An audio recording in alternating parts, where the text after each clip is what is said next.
jodoh gitu.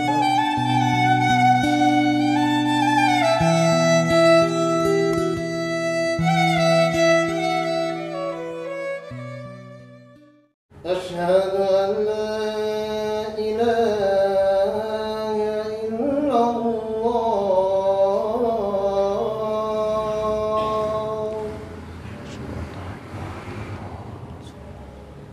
Asyhadu anna Muhammadar Rasulullah.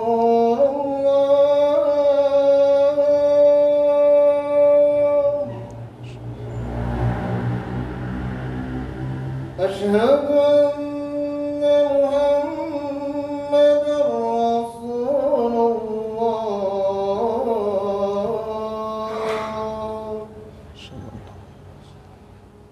Hayya 'alas salah.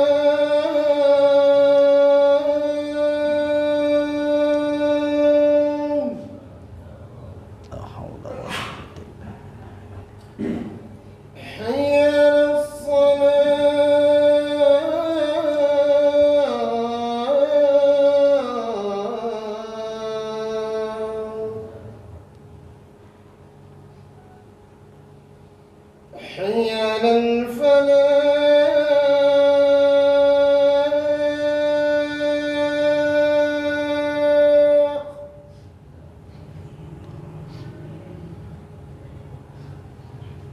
حي على الفلاح.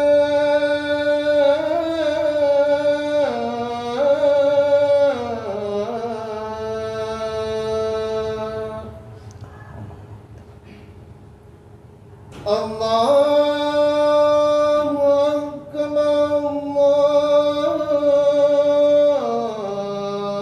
Allahu Akbar. La ilaha illallah.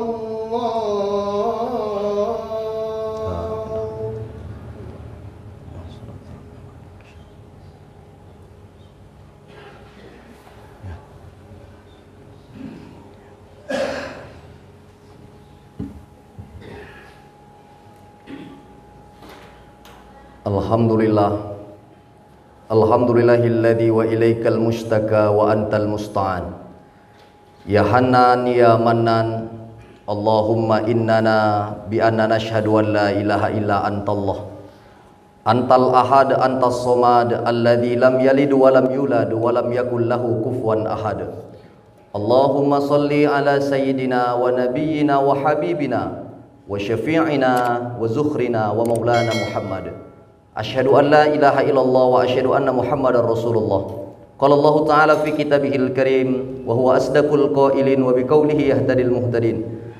A'udzu billahi minasyaitonir rajim. Bismillahirrahmanirrahim. Ya ayyuhalladzina amanu taqullaha wa qulu qawlan sadida yuslih lakum a'malakum wa yaghfir lakum dhunubakum wa may yuti'illaha wa rasulahu faqad faza fawzan azima. Ayyuhal hadirunal kiram ittaqullaha haqqa tuqatih wa la tamutunna illa wa antum muslimun. Ma'asyiral muslimin, jamaah Jumat Masjid Nurul Hidayah yang dimuliakan oleh Allah Subhanahu wa taala. Tidak terasa dari detik berubah menjadi menit, menit berubah menjadi jam, jam pun berubah menjadi hari, hari berubah menjadi pekan, pekan pun berubah menjadi tahun. Dan tidak terasa pada hari ini kita berada pada tanggal 10 Muharram 1445 Hijriah. Di zaman Nabi Muhammad SAW kita hanya tahu kapan Nabi Muhammad lahir, maka disebutlah dalam syair lagu Amal Fil pada tahun gajah. Memang ketika Nabi Muhammad itu lahir, pasukan bergajah yang dipimpin oleh Abraha ingin menghancurkan Ka'bah, maka disebutlah tanggal tahun kelahiran Nabi Amal Fil, tahun gajah. Kapan terjadi Isra wal Mi'raj? Dulu tak ada tanggal, dulu tak ada tahun. Maka cara mengingatnya adalah Amal Huzni. Am artinya tahun, Huzni adalah kesedihan. Maka setelah Nabi Muhammad SAW wafat, dilanjutkanlah kepemimpinan itu dengan sahabatnya yang sering masyhur terkenal. Setiap malam sholat tarawih dibaca oleh Bilal tarawih, Al-Khalifatul Ula Amirul Mu'minin Sayyiduna Abu Bakrin Siddiq. Mulai khalifah pertama sampailah khalifah yang terakhir dibacakan, maka dilanjutkanlah kepemimpinan itu oleh Abu Bakar Siddiq. Kemudian setelah Abu Bakar Siddiq meninggal, maka dilanjutkanlah dengan Umar Ibnul Khattab. Maka di zaman Umar Ibnul Khattab itulah dibuatlah kalender. Maka menyurat pada masa itu sangat sulit menentukan mana surat yang lama, mana surat yang baru. Maka dihitunglah oleh sahabat yang hadir pada masa itu. Ditetapkanlah kalender Islam mulai Nabi Muhammad SAW hijrah. Apa makna hijrah? Nabi itu lahir tempatnya di kota Makkah. Nabi itu besar di kota Makkah, tetapi harus mengalami hijrah karena memang di tempat kelahiran Nabi tidak ada kehormatan, tidak ada kemuliaan, dihinakan, direndahkan. Maka andai hari ini ada kita tinggal di sekelompok, hidup berdampingan, tetapi tak pernah dihargai, tak pernah dihormati. Bukan kita yang tak cocok dengan mereka, tapi kata pepatah, kalau berkawan dengan tukang minyak wangi, maka sedikit banyak kita akan menjadi wangi.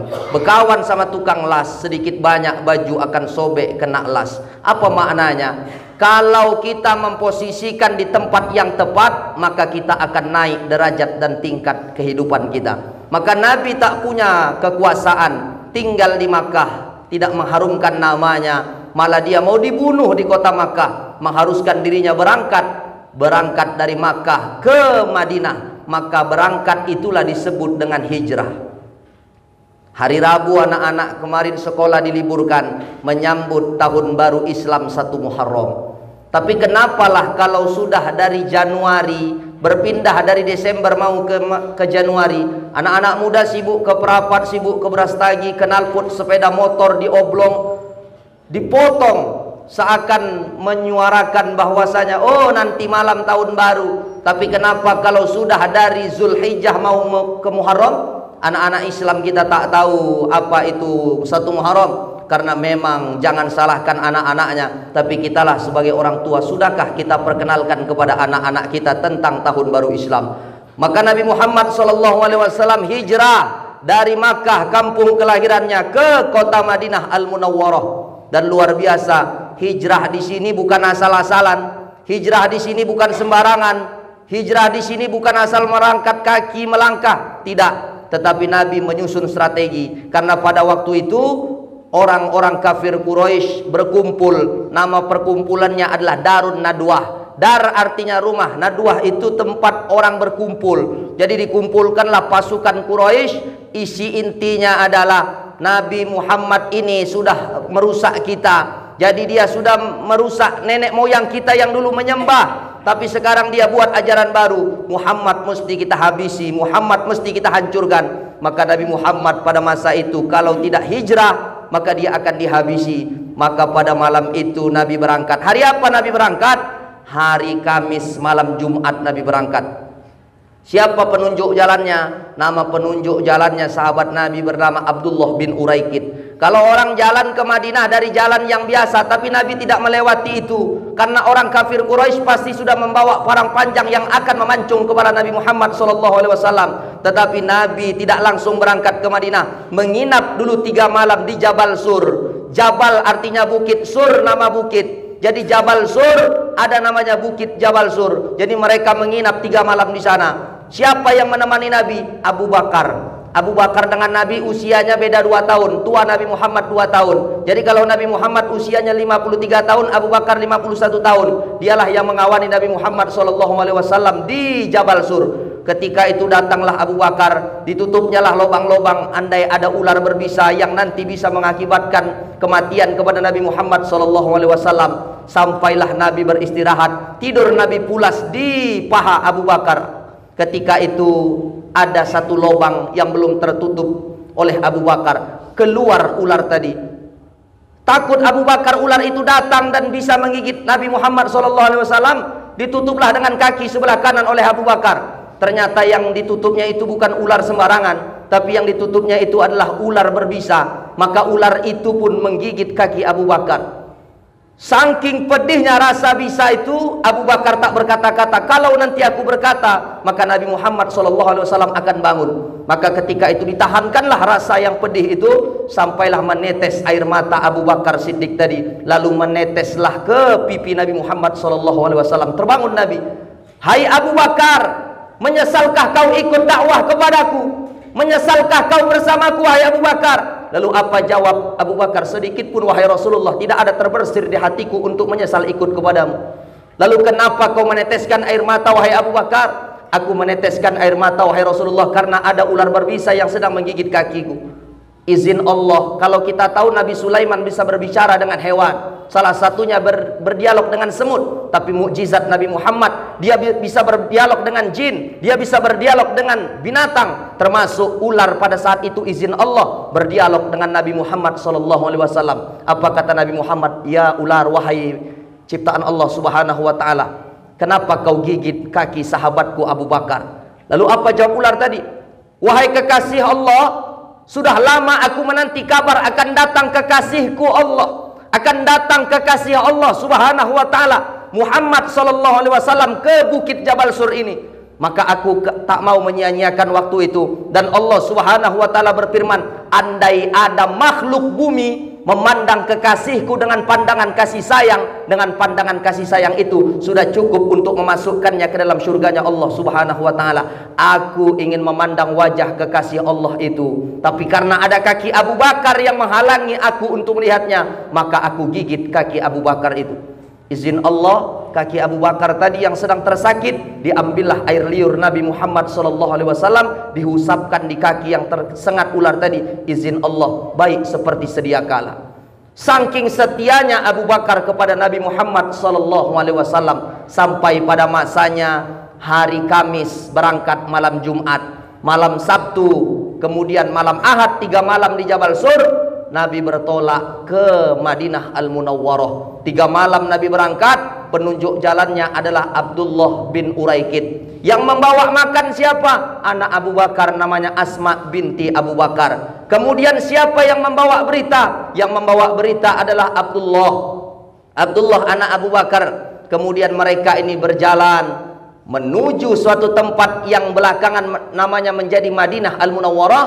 Dan kalau bapak jamaah sekalian berangkat umroh atau haji, nanti dibawalah ke Madinah. Madinah itu ada namanya Masjid Nabawi. Masjid Nabawi itu adalah sekaligus kamar Nabi dan sekaligus mihrab Nabi Muhammad SAW. Karena Nabi memang menghembuskan nafas di Masjid Nabawi itu yang menjadi rumah Nabi Muhammad SAW. Ketika sampai Nabi di Madinah, sebelum sampai, datanglah debu naik ke udara. Kalau sudah debu naik ke udara, apa pertandanya? Ada orang yang sedang memacu kuda. Ternyata yang memacu kuda itu adalah seorang dedengkot Quraisy, pembunuh bayaran, yang akan memancung kepala Nabi Muhammad SAW. Karena dia dijanjikan, kalau kau dapat kepala Muhammad hidup atau mati, kau akan mendapat 100 ekor unta. Harga unta berapa? 35 juta unta paling murah. Kalikan 100, 3 miliar uang di tangan yang bernama Syuraqah ibnu Malik. Orang itu sudah mendapatkan uang yang dia akan terima kalau dia membawa kepala Nabi Muhammad baik hidup atau mati. Tapi luar biasa, Syuraqah ibnu Malik, pembunuh bayaran, seumur-umur tak pernah gagal dalam melakukan misi untuk memancung kepala orang. Tetapi ketika dekat dengan Nabi Muhammad SAW, kudanya tersungkur dan dia pun terjatuh. Dan akhirnya kuda tadi patah kakinya dan Syuraqah ibnu Malik pun jatuh. Dan ketika itu baru dia tersadar, yang aku kejar ini bukan manusia biasa, yang aku kejar ini bukan orang biasa. Aku tak pernah seumur hidupku gagal untuk memancung kepala orang, tapi kali ini aku malu di hadapan orang ini. Ini adalah Nabi akhir zaman dan dialah Nabi Muhammad SAW. Lalu apa kata Syuraqah ibnu Malik? Ya Muhammad, apa yang kau minta dari aku? Satu kalimat yang diucapkan oleh Nabi, aghib anna, sembunyikan berita tentang kami. Sembunyikan berita tentang kami. Itu yang diminta Nabi. Pulanglah Syuraqah ibnu Malik tadi melapor kepada kafir Quraisy, aku gagal memancung kepala Nabi Muhammad SAW. Tapi pelajaran penting adalah Syurokoh tadi balik, datang dia membawa kepala setan. Dia membawa kalimat-kalimat iblis, memancung kepala makhluk yang paling mulia. Tapi pulang dari tempat itu, dia membawa kalimat La ilaha illallah Muhammadur Rasulullah. Dia yakin kepada Nabi Muhammad SAW, tapi hina di mata manusia. Berapa banyak hari ini nanti kita malu kelak bertemu di dalam syurga bersama Syurokoh ibnu Malik. Dia berangkat dari rumah tak membaca Bismillahirrahmanirrahim. Kita berangkat dari rumah Bismillahirrahmanirrahim, tapi kadang-kadang yang kita ambil adalah yang haram. Yang kita ambil kadang-kadang yang bukan milik kita. Maka belajar dari Syurokoh ibnu Malik, ketika dia pulang membawa kalimat La ilaha illallah Muhammadar Rasulullah, maka sahabat membuat tanggal itu sesuai dengan hijrahnya Nabi Muhammad SAW, yakni dari Makkah menuju Madinah Al-Munawwarah. Sekarang sudah 1445. Indonesia merdeka 1945. Ada kesamaan. Indonesia merdeka 1945, sekarang sudah tahun 1445. Maka semangat kita hijrah dari yang dulunya tak baik, menjadilah orang yang baik. Dulu tak pernah membaca Al-Quran, hari ini gemarlah membaca Al-Quran. Mata saya sudah tak nampak membaca Al-Quran. Ada uang yang kita miliki, belikan mushaf Al-Quran, letakkan di pondok pesantren yang anak-anak membaca Al-Quran. Kita tak membaca Al-Quran, tapi mereka siang, pagi, petang, malam melantunkan Al-Quran. Pahala itulah nanti yang akan diterima kepada mereka yang senantiasa mengorbankan hidupnya untuk agama Allah Subhanahu wa ta'ala. Hidup terus berlanjut, tahun-tahun terus berganti. Pada akhirnya usia kita berkurang di hadapan Allah Subhanahu wa ta'ala. Maka di desa kita, desa Penggalangan ini, banyak rumah-rumah mengaji. Termasuk kami juga mengajar di Dusun 4, Desa Penggalangan, Jalan Gempolan. Mengaji gratis, tapi boleh dihitung anak-anak yang hari ini belajar mengaji. Bisa dihitung jari mereka datang. Masuk jam 2, pulang jam 4. Hanya dihitung orang saja yang bisa datang. Padahal gratis, tidak dipungut biaya. Kemana orang-orang tuanya? Kemanakah orang-orang yang hari ini hidup? Apakah mereka tidak menasihati anak-anaknya? Banyak orang sekarang, anakku nggak iso ngaji, anakku nggak iso bocok. Tapi lebih parah dia, anaknya tak bisa membaca, dia leskan guru privat, ketimbang anaknya tak bisa membaca Al-Quran. Orang tua lebih malu anaknya tak bisa menyanyi. Orang tua lebih malu anaknya tak bisa membaca bahasa Indonesia. Tapi pernahkah berpikir, ketika jenazah orang tuanya nanti terbujur kaku, yang membaca itu bukan mereka yang jauh, yang membaca itu bukan dulur yang jauh, tapi anak-anak yang hari ini kita besarkan. Kalau mereka belum bisa membacakan lantunan ayat suci Al-Quran untuk kita, gagal kita menjadi orang tua buat mereka. Gagal kita menjadi ayah untuk mereka. Kenapa? Kado yang paling terindah untuk kita adalah ketika berganti tahun Muharram, tahun Hijriah, berubah pula lah hari ini adab-adab dan kebiasaan buruk kita menuju adab-adab kebaikan yang mendatangkan dekat kepada Allah Subhanahu wa ta'ala. Maka untuk menjadi penutup, kami bacakan firman Allah Subhanahu wa ta'ala dalam surah An-Nisa ayat 100. A'udzubillahi minasyaitonirrajim. Bismillahirrahmanirrahim. Wa may yakhruj min baitihi muhajiran ilallah wa rasulih summa yudrihul maut faqad waqa'a ajruhu ilallah. Siapa yang keluar rumah dan dia bertujuan untuk berhijrah, berubah dirinya kepada yang lebih baik. Dulu dimurkai oleh Allah amalan dan perbuatannya, tapi berhijrah datang ke masjid untuk menggapai ridho dan taufik dari Allah Subhanahu wa ta'ala, kemudian kematian datang kepadanya, malaikat mencatatkan dia sudah dapat pahala kebaikan. Mudah-mudahan kita yang hadir termasuk orang-orang yang Allah berikan hidayah sehingga nanti kembali kepada Allah dalam keadaan husnul khotimah, mati dalam keadaan sebaik-baiknya menghadap kepada Allah Subhanahu wa ta'ala. Amin amin ya rabbal alamin. Barakallah li wa lakum fil Qur'anil azim wa nafa'ani wa iyyakum bima fihi minal ayati wa zikril hakim wa taqabbala minni wa minkum tilawatahu innahu huwal ghafurur rahim.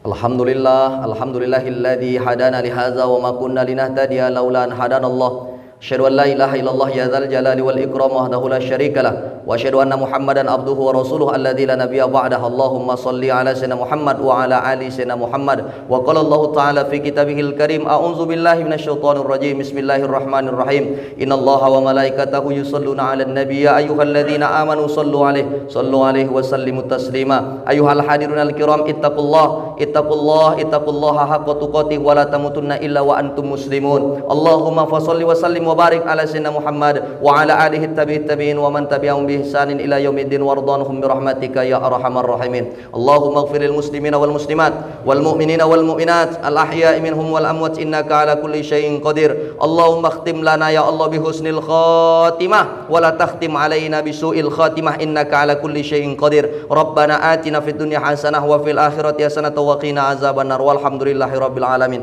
Ibadallah, innallaha ya'muru bil adli wal ihsan wa ita'i dzil qurba wa yanha 'anil fahsya'i wal munkari wal baghi ya'izukum la'allakum tadhakkarun fazkurullahal azim yazkurkum was'aluhu min fadli yu'tikum wa da'u yastajib lakum wa la zikrullahi akbar. Aqimis shalah.